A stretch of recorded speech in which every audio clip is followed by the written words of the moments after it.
In a fiery exchange, Nigel Farage and Douglas Murray have launched a scathing attack on Keir Starmer, leaving no stone unturned in their critique of the Labour leader. So the Prime Minister tonight reacting to what has happened over the course of the last 48 hours. His conclusion, very simple, it's all the far right, as if they're causing all of the problems. No, the far right are a reaction to fear, to discomfort, to unease that is out there shared by tens of millions of people. Let me be clear. I don't support street violence. I don't support thuggery in any way at all. But I'm worried, not just about the events in South. As political tensions rise in the UK, Farage and Murray didn't hold back, delivering sharp remarks that have sent shockwaves through the political landscape. Here's what they had to say and how it could impact Starmer's leadership. In a fiery exchange, Nigel Farage and Douglas Murray have launched a scathing attack on Keir Starmer, leaving no stone unturned in their critique of the Labour leader. Folks, just think about it. Are you proud of what your forebears did? And yes, I know the Second World War generation are dying out, so I understand why there might be slightly less pride in our immediate past. You know, if your father or your mother was involved in the war, if your family lost people in either one of the wars, I do understand for a younger generation that is further. As political tensions rise in the UK, Farage and Murray didn't hold back, delivering sharp remarks that have sent shockwaves through the political landscape. Here's what they had to say and how it could impact Starmer's leadership. Farage didn't hold back in questioning Starmer's authenticity, suggesting that his political career has been defined by an effort to please everyone rather than taking bold, decisive action. Starmer, greatest threat, this is the Telegraph, greatest threat to free speech in British history. And you have to believe that he is, because he's saying he's got a whole crew of people looking at Twitter. He's got a whole crew of people looking at the media and all the different things and making sure we say the right things, that we don't incite violence. I mean, the guy is he's bad. He's an absolutely bad. How's he? What are some of the ways he's going to restrict free speech? He's going to say you can't say anything. He accused Starmer of being too aligned with the establishment, failing to represent the interests of those who feel left behind by the political class. According to Farage, this lack of connection with the public will be Starmer's downfall, especially as issues like immigration and sovereignty continue to dominate political discourse. Murray, meanwhile, doubled down on the cultural front. Is speaking to the fact that there was an information vacuum in the wake of the killings of those girls, absolutely horrific killings. That obviously, you know, across the nation, everybody was furious. Everybody wanted answers. We still don't know what the motive was. I mean, I'm assuming it's going to come out during the trial process at some point. And we know for a fact that if it had been a white guy had stabbed, gone into a mosque or something like that, then immediately. He criticized Starmer for what he called his overly woke agenda, stating that the Labour leader has focused too much on identity politics rather than addressing more pressing concerns like crime, healthcare, and the economy. Murray pointed out that while Starmer tries to navigate the demands of progressive activists, he risks alienating more moderate or conservative voters who are tired of political correctness. About the person that's been arrested, there's a legal process, legal precedent set about not wishing to ruin the trial. That's why the information doesn't come out. And especially when the police would have known that the person they got was 17, you don't give information about the person if they're underage. Now, it turns out it was like 3 days underage by the time you got to see a judge, which makes sense actually naming him. But, I mean, none of that. You can have the debate about how our system works, but at the moment, our system works to preserve information to get a good conviction in trial. Dominating national conversations. Farage didn't hold back in questioning Starmer's authenticity, suggesting that his political career has been defined by an effort to please everyone rather than taking bold, decisive action. He accused Starmer of being too aligned with the establishment, failing to represent the interests of those who feel left behind by the political class. According to Farage, this lack of connection with the public will be Starmer's downfall. Labor from the top down over the recent years have embraced just about every neo-Marxist folly, from taking a knee for BLM, remember that, to pushing the most extremes of trans activism. But Keir Starmer has suddenly discovered the startling news that men have a penis and women have a vagina. It is a departure from what he has said in the recent past. Indeed, he is performing quite a few backflips in this area. Let's have a look. Especially as issues like immigration and sovereignty continue to dominate political discourse. Murray, meanwhile, doubled down on the cultural front. He criticised Starmer for what he called his overly woke agenda, stating that the Labour leader has focused too much on identity politics rather than addressing more pressing concerns like crime, healthcare, and the economy. Murray pointed out that while Starmer tries to navigate the demands of progressive activists, he risks alienating more moderate or conservative voters who are tired of political correctness dominating national conversations. It's also quite alarming just for any man to get into his 60s and discover that men have penises and women don't. It makes you wonder what he's done with his life. But no, of course, this is all just this. I mean, it's so pathetic watching him wriggle like that. He failed to stand up for his very brave female MP, Rosie Duffield, when she simply stated biological fact. He spent a long time doing exactly what we saw him do in one of those interviews, which is... As Farage and Murray's criticisms reverberate across the political spectrum, the spotlight is now on Keir Starmer to respond. With increasing pressure from both the right and within his own party, his leadership faces a critical test in the months ahead. Whether he can redefine his strategy and present himself as a decisive and effective leader may determine not only his political future, but the future of the Labour Party itself. And there is no law of war that says you're allowed to start a war and then complain when you lose it.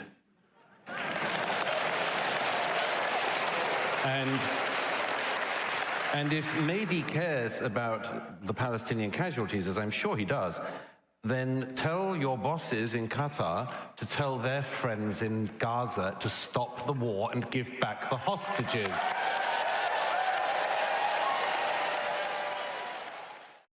As the political landscape grows more divided, the criticisms from Nigel Farage and Douglas Murray add to the mounting pressure on Keir Starmer. With the next election looming, Starmer faces an uphill battle to prove himself as a leader capable of uniting both his party and the country. Whether he can withstand these attacks and deliver a clear, compelling vision for the future remains to be seen. But one thing is certain: the stakes have never been higher for the Labour leader. In breaking news, Nigel Farage and Douglas Murray have just made a major announcement that's turning heads across the political landscape. Known for their outspoken views and strong stances on national and international issues, the duo's latest statement is poised to have significant implications. As speculation grows, everyone's eager to find out what this could mean for the future of British and global politics. Stay tuned as we dive into the details of their bold new move. Who is leader of the House, has set up a new committee, a new modernisation committee. When you hear that word, you should always have a slight shiver down the spine. And she herself, unusually, is going to chair this committee. It has 14 members, 9 of them are Labour. And I'll tell you what they're really going for. They're talking about second jobs, but in particular, what they're talking about is broadcasting. And it says the committee will consider. Nigel Farage and Douglas Murray are two prominent figures known for their outspoken views on national identity, immigration, and political correctness. While they come from different backgrounds, Farage as a politician and Murray as an author and commentator, their views often intersect, particularly on issues related to Western values and societal changes in the UK and beyond. We'll explore their key moments, statements, and the impact they've had on public discourse. Nigel Farage first rose to prominence as the leader of the UK Independence Party, UKIP, where he championed the cause of Brexit. Now, we don't on this programme, we don't on this channel blow our own trumpet or boast. No, no, no, you can go to a very loudmouth presenter on another news channel to get that sort of thing. But yesterday was the first day since GB News was launched that we did across the day. Farage's relentless campaigning was instrumental in pushing the UK towards the historic 2016 referendum. His message was clear. The UK needed to regain control of its borders and laws, and only by leaving the European Union could it truly be sovereign. What advantages, if any, outside paid engagements such as media appearances, journalism and speeches furnish to the public versus potential conflicts of interest? Well, folks, I want to tell you this. I don't see any conflict of interest between being an MP and coming here 3 evenings a week for an hour. And by the way, if there are crucial votes, I just won't be here. I don't see any conflicts of interest whatsoever. In fact, I might make an argument that's slightly different, that I'm here with a panel of people. Some agree with me, some disagree with me. We have open debate. I'd like to think that through programs like this, what we actually do is take what's really happening in politics and bring it to a bigger audience. So I think it's complementary. So all I can say to Lucy Powell. Farage's rhetoric struck a chord with many Britons who felt disconnected from the decisions being made in Brussels. He became the face of the Leave campaign, often appearing in debates and media interviews where his blunt, no-nonsense style contrasted sharply with the more polished delivery of many of his political opponents. During this time, Douglas Murray was making waves with his incisive critiques of European immigration policies and the challenges of multiculturalism. Get more viewers and more viewing hours than our rivals at the BBC, Sky or Talk TV. His book, The Strange Death of Europe, published in 2017, argued that Europe was committing cultural suicide by allowing mass immigration without demanding assimilation. Murray contended that this approach was eroding the foundational values that had shaped European civilization. His arguments resonated with many who were concerned about the rapid demographic and cultural changes taking place across the continent. News channel, we are making progress here at GB News. I think part of the reason is we do have, as we've done tonight, on the whole issue of what Sunak has said, these reversals on net zero, we make sure that all sides of the argument get represented. And they are debated with passion. There's no question about that. But I think we treat you. The convergence of Farage and Murray's views became particularly evident in the aftermath of the Brexit vote. While Farage focused on the political and economic implications of leaving the EU, Murray delved deeper into the cultural and societal impacts. Both men criticized what they saw as the political establishment's failure to address the concerns of ordinary people. They argued that issues like immigration and national identity were being dismissed as taboo topics, leaving a vacuum that populist movements across Europe were quick to fill.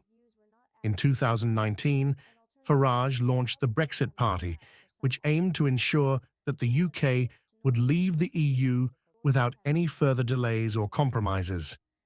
You can absolutely smell it in Broadcasting House. There's a straightforward editorial line on the Israel issue, which is that the BBC believes that Israel always is in the wrong and can do no right. And its coverage is grossly unfair. It has been for years. And I think this is something that should be addressed. I mean, you see it in headline after headline, day after day. The BBC will report things from effectively the angle of Hamas. It happened recently with the issue of the four hostages who were killed in captivity. The way in which the BBC reported this. The party's rapid rise in popularity was a testament to Farage's enduring appeal among voters who felt betrayed by the political class. There was a report some years ago into the BBC's anti-Israel bias inside the BBC, and the report was never released. And I suspect, as many other people do, that it's because it came to the same conclusions that this report has come to. During this period, Murray continued to speak out against what he saw as the erosion of free speech and the growing influence of identity politics. In his public appearances and writings, he warned that the West was losing its sense of purpose and direction, and that this malaise was being exploited by those who sought to undermine its values. It was as if the Israelis had killed the Israeli hostages. It was as if the Israeli Prime Minister had killed the Israeli hostages. The whole onus of the coverage was as if there was an Israeli mistake or error or Israeli intransigence that had caused it. And the coverage did not acknowledge the fact that in most civilized media entities as well as societies, it is deemed to be wrong to break into somebody else's country, break into their house, kill their citizens and kidnap them. One of the most striking moments that brought Farage and Murray's perspectives into the spotlight was the controversy surrounding the question of national identity and the role of history. So it's been a day of some celebration. Just to give you some idea, our breakfast show yesterday had double the watch time of Sky News and 3 times the share of the BBC News Channel. And this particular show last night had 3 times the average number of viewers as Sky News and almost double the average number of people watching the BBC. Farage, known for his patriotism, often spoke about the importance of preserving British traditions and heritage. He criticised efforts to rewrite or diminish Britain's history, particularly in relation to the British Empire. Murray, meanwhile, took a broader view, arguing that Western civilization as a whole was being unfairly maligned by those who wished to paint it solely as a force for oppression and injustice. It always has done. I'm slightly surprised that they've been found to have only 1,500 breaches of their own guidelines in recent months. I'd have put the figure rather higher than that. Their views came under heavy criticism from progressive commentators who accused them of promoting a narrow exclusionary vision of national identity. Farage was often labelled as a nationalist, while Murray was accused of being a provocateur. Both men, however, rejected these labels. Farage argued that wanting to control immigration and protect British sovereignty did not make him anti-immigrant, and Murray insisted that his critiques were aimed at defending liberal values, such as freedom of speech and equality before the law, which he believed were under threat from the rise of identity politics. A pivotal moment in their public discourse came during the debates around Brexit and its aftermath. This really affects Lee Anderson and myself.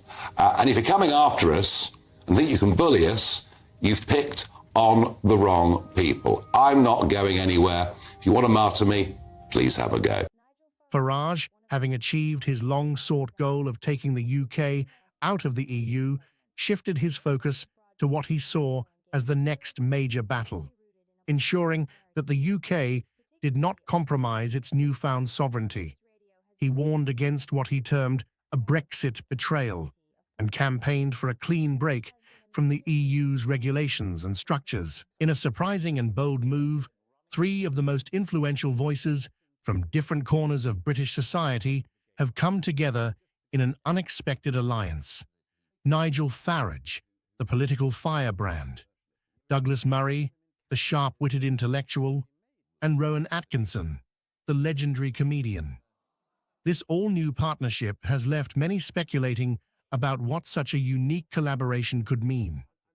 With Farage's controversial political views, Murray's fierce commentary on cultural issues, and Atkinson's satirical brilliance, their combined influence has the potential to reshape conversations across politics, media, and public discourse in ways no one could have predicted.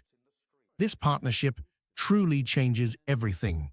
So this is ridiculous. This has nothing to do with the original aim of the gay rights movement, which was just to get to equality and stop. These people find it really hard to stop. And I mean, J.K. Rowling, who hardly is a political controversialist, and yet has sort of faced quite a degree of hatred over this. The same thing. All of these things are interconnected. I say in the chapter, gay is a minority issue. Relations between men and women is a majority issue. Certainly used to be.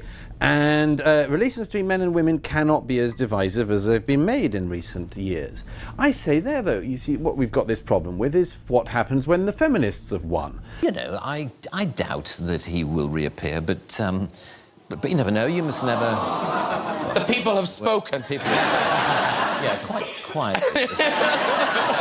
Nigel Farage has long been known as one of the most outspoken political figures in the United Kingdom, rising to prominence as the leader of the UK Independence Party, UKIP.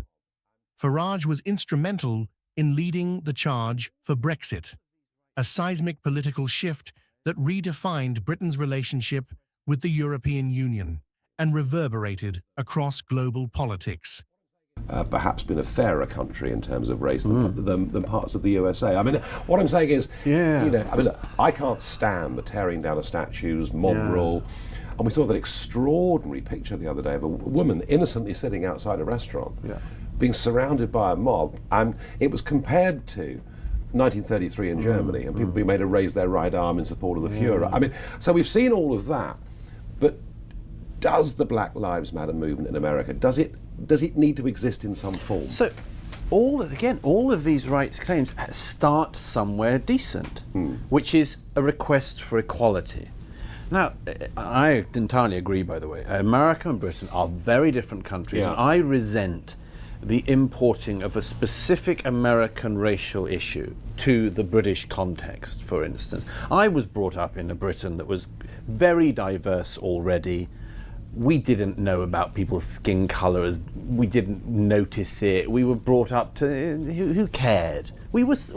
Of course, there were some people who've had experiences of racism. It has what we might call a global outreach. Yeah, I can't go to many places where you're not recognised. And it's the thing I find most tricky is when people don't recognise you particularly, but half recognise you. You know, it's that strange thing of where they go. Farage's unapologetic advocacy for British sovereignty and his disdain for what he views as the overreach of globalist institutions have made him a polarizing figure. Loved by many for standing up to the political establishment, he's equally reviled by others who see his populist rhetoric as divisive. How, and I agree with you on that, how is it that within a nanosecond, the death of George Floyd in America becomes huge, organised, and it looks like quite well-funded protests in this country? How did that happen? Well, it's the same story. Again, in the case of America, there is a specific racial issue which that country has been struggling to address for a long time. You get something like the death of George Floyd, and by the way, I think everyone has to be really careful about this. The cop in question has no defenders, you know? Nobody thinks that arresting cop and again, it's never mentioned, but it's like a diverse group of people who he was working with. Nobody defends what they did that day. Black Lives Matter as an organisation... Would you defend it? What he did? Yeah. No. Okay. No, I mean, you know, the arresting officer clearly did it as badly as anyone could. We will, I suppose, find out at his trial whether there was a racial component to it or not. But as my friend Sam Harris pointed out, every year in the United States there are 10 million interactions between the police and the citizenry, the most armed citizenry, as you know, in the world. And so there are difficulties in American policing which we shouldn't underestimate. The idea, though, that you respond to it by saying all of the American police are racist, or all of America is racist, and then much worse, oh, Britain is racist, and then all of Britain's past is racist, and then there's nothing good to be said for a country like this. How did it explode as quickly? Because they were primed and ready and waiting to go. This is a movement that needs martyrs. It seeks martyrdoms. It has given us already false martyrdoms. We had the shooting in Ferguson, Missouri in 2014. Nonetheless, Farage thrives on controversy. He has consistently voiced opinions that challenge the status quo and has never hesitated to engage in debates on immigration, nationalism, and the future of the UK. His brash and direct style made him a political maverick, unafraid of causing ripples in the system. They stare a lot and they just look.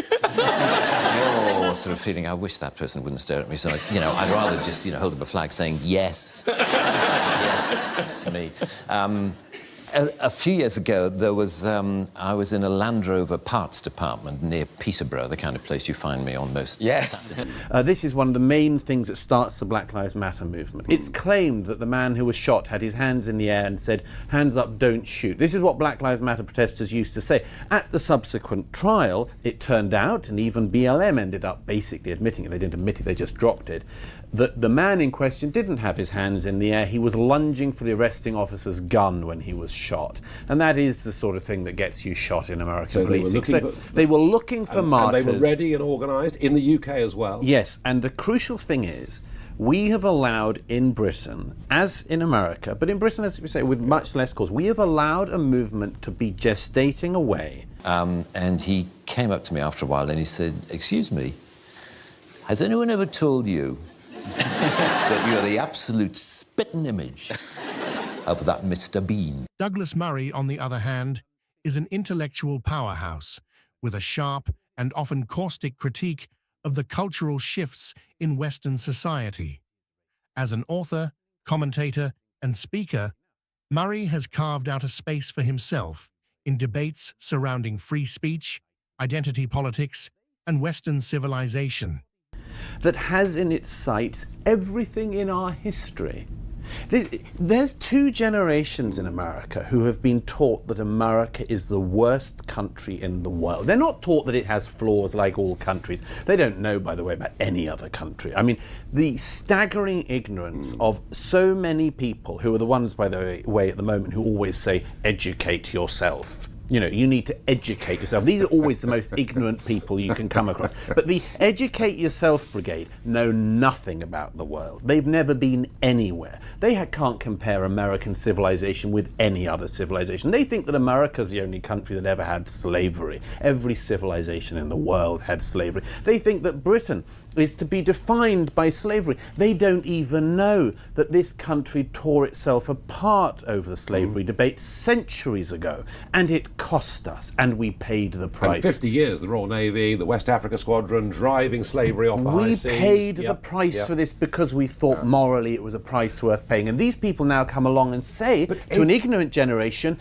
you don't need to know about that. So you must never say never, but there does come a point when you feel as though you've done most of what you want to do with him. So. And because it's not based on language, because it's so physical, Mr. B, presumably it's popular. But surely not in those circles of the media and business. Now, in the circles of the media and business, we're dealing with another phenomenon. We're dealing with cowardice. Cowardice. Being called a racist is about the worst thing you can be called in our society. Some people say, well, clearly it's not because you survive after I've called you a racist. No, it isn't. It is about the nastiest thing you can say. It's also, by the way, and I've written about this in the past, one of the fascinating things about it is it's impossible to prove. There is no agreed upon definition, and it is impossible to disprove. Of course. Because, of course, we have had in this country for 20 years the idea that it's all in the eye of the beholder. So that if you think it's racist, ergo, it is racist. This is an incredibly damaging thing for a society. Now, he is often at odds with mainstream liberal thinkers, arguing that Western values are under attack from within. His critiques of woke culture, gender ideology, and the radical left have garnered him a strong following. But like Farage, Murray's forthrightness has made him a contentious figure.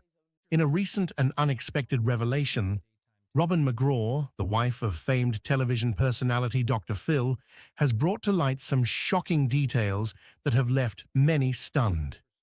Known for her role as a supportive partner and for her own ventures in the wellness industry, Robin McGraw has generally maintained a private life despite her husband's immense public presence. However, during a candid discussion, she opened up about a deeply personal and previously undisclosed aspect of her life that has now captured widespread attention. This revelation not only sheds light on the challenges she's faced behind the scenes, but also adds a new dimension to the public's understanding of the couple's long-standing marriage. What's the issue? Well, Steve, he's got a mistress. Oh. And let me just say this one thing about her. She is a real bitch. I brought some proof. Dr. Phil McGraw, the television personality known for his straightforward advice and no-nonsense approach, has built a brand that resonates with millions. His long-running show, Dr. Phil, has brought countless personal and family issues to light, offering a platform for individuals to seek help and share their stories. But behind the scenes, there's a story that has remained largely untold until now. Robin McGraw, Dr. Phil's wife of many years, has typically maintained a supportive yet quieter role in comparison to her husband's public persona. However, recent events have changed that narrative, bringing Robin to the forefront in a way that few expected. Robin McGraw has always been more than just the woman beside Dr. Phil. She's an author, entrepreneur, and advocate in her own right, with a particular focus on issues of domestic violence and women's health.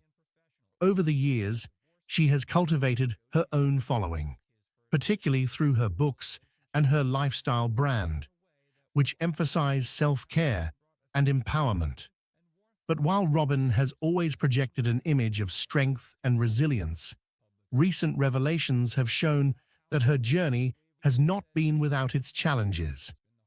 The couple's marriage, spanning over 4 decades, has been a subject of public interest ever since Dr. Phil first rose to fame.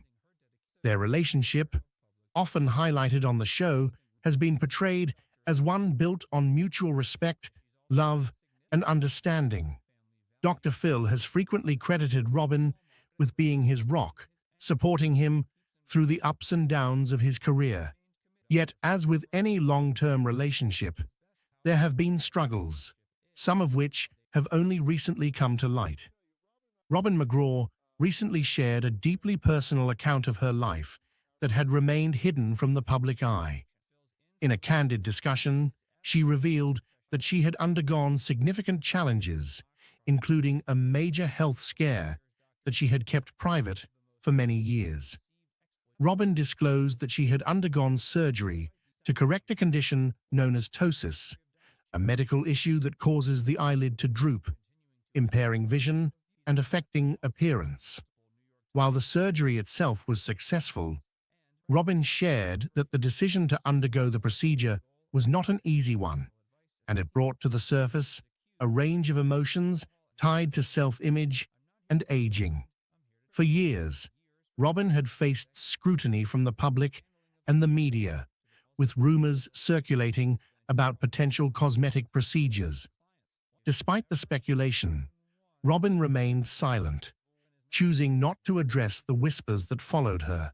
However, her recent decision to speak openly about her surgery was driven by a desire to set the record straight and to encourage others to feel empowered to make decisions about their own health and well-being without fear of judgment.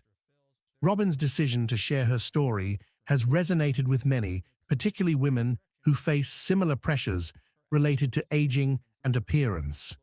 In a society that often places undue emphasis on physical appearance, Robin's openness about her journey has been both refreshing and inspiring.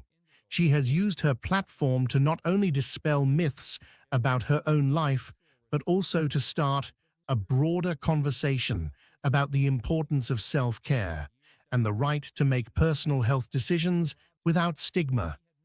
This revelation has also added a new layer to the public's understanding of the McGraw's marriage. Dr. Phil, known for his strong opinions and advice on relationships, has often spoken about the importance of communication and honesty in a partnership. Robin's decision to reveal such a personal part of her life publicly has highlighted the depth of their relationship and the trust that exists between them. It has also shown that despite the challenges they have faced, the couple remains committed to supporting each other through thick and thin. Beyond the personal implications, Robin's story has had a ripple effect, prompting discussions about the pressures faced by public figures, particularly women, in maintaining a certain image. The scrutiny that comes with fame can be relentless, and for someone like Robin, who has been in the public eye for so long, the pressure to appear a certain way can be overwhelming. Her decision to address these issues head-on has not only been a powerful statement of self-acceptance, but also a call to others to embrace their own journeys, regardless of what others may think. Robin's revelation about her surgery is not the only challenge she has faced in her life. In interviews, she has also spoken about the difficulties of balancing her own identity with the demands of being married to a high-profile figure like Dr. Phil. While their relationship has always been one of mutual respect, Robin has had to navigate the complexities of maintaining her own sense of self while being part of a public couple. Robin McGraw's journey is a testament to the strength that comes from facing challenges head-on and the courage it takes to be vulnerable in the public eye. By sharing her personal struggles, she has not only dispelled misconceptions, but also inspired countless others to embrace their own stories with honesty and self-acceptance. Her openness has added a deeper dimension to the public's understanding of her life with Dr. Phil, highlighting the resilience and authenticity that define her. As Robin continues her advocacy and empowers others through her story, she has firmly established herself as a significant figure in her own right, proving that true strength lies in embracing both our struggles and our triumphs. Her story has deepened the public's understanding of her life with Dr. Phil, revealing the depth of their partnership and the strength that comes from facing difficulties together. As Robin continues her advocacy and empowers others through her experiences, she has firmly established herself as a significant and influential figure in her own right. Tensions flared during what was supposed to be a routine discussion between former President Donald Trump and Fox News host Sean Hannity. Instead, the conversation took an unexpected turn, spiraling into an awkward on-stage clash that left audiences buzzing. The viral moment has sparked widespread discussion, with many questioning the dynamic between the longtime allies. Let's dive into the details of this uncomfortable exchange and what it could mean for their relationship moving forward. Trump, everybody, now I'm not saying it, but he said it because I'd rather say respect, but he said everybody was afraid of Trump. You bring him back, you're not going to have any problems. It's all going to go away. The world is blowing up. The world is blowing up. The tension between Donald Trump and Sean Hannity has always been a point of interest for both supporters and critics alike. Known for their strong alliance, their relationship seemed almost unbreakable throughout Trump's presidency. Hannity, a Fox News host, often served as a vocal supporter of Trump. Jordan Peterson just dropped a bombshell that no one saw coming, exposing critical points that everyone else missed in the debate. Known for his sharp intellect and deep analysis, Peterson's insights have left people questioning what they thought they understood about the discussion. His breakdown reveals gaps in logic, overlooked arguments, and underlying issues that completely change the narrative. As the world reacts to his eye-opening take, it's clear that Peterson has once again shifted the conversation in a way only he can. I was just watching a congressman from the U.S. today claiming that the critics of Biden after the last debate are ableist. Yeah. In a highly anticipated debate between Kamala Harris and Donald Trump, the stakes couldn't have been higher. Both came prepared to defend their records and attack their opponent's vision for the future. The encounter was full of real, impactful moments that hadn't been seen before, delivering a memorable exchange that left both their supporters and critics with much to dissect. The debate began with the topic of leadership and accountability. Harris wasted no time bringing up the COVID-19 pandemic and Trump's handling of it. She criticized the chaotic response under his administration, highlighting the staggering death toll and the miscommunication around public health measures. It doesn't matter whether the President of the United States is able, because all discrimination between being able and unable is